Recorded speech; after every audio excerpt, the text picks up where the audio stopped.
Today we're going to talk about target panic or trigger punching and 3 easy steps to eradicate them. Number 1, we need to learn to accept the float. So what is a float? The float is the movement of your pin on top of the target that you're aiming at.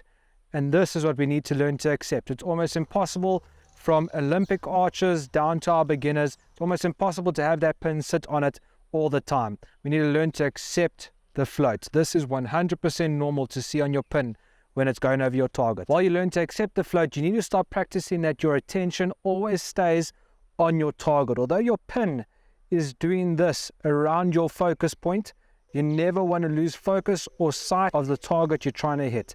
Accept the float, let the pin move around, but your focus the whole time is sitting on your target. Well, still on number 1, we want to always execute. Regardless of if our pin is moving on or off, we'll never get it perfect, but as long as we're focusing on our target, executing through the shot, and never stopping because the pin has gone off and on and off and on and resetting constantly. We want to always execute no matter what our pin's doing. Pull in through the shot and bang. A drill for accepting the float: try and aim at a target much larger than your pin. This will reduce target anxiety and allow you to start focusing on the steps that you need to execute on to eradicate that trigger punching or target panic. Right, step 2 is getting your pin on target as fast as possible. The longer you are at full draw, the more tired you're going to get and the more anxiety it creates. And a common diagnosis of target panic or trigger punching, especially when it comes to form and getting your pin onto target, is shooting on the move or being afraid of the target.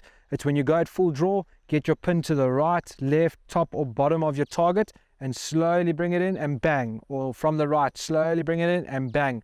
And very few times can you actually execute perfectly. You'll find you either shoot left, down, up or right. It's just a ton of inconsistency and it's not the right way to shoot. And it's 100% a form of target panic or trigger punching. Once you've implemented these 2 things and you still don't feel like you're getting the results you should, it could come down to your release and how you've set it up. A light trigger can really cause a lot of anxiety.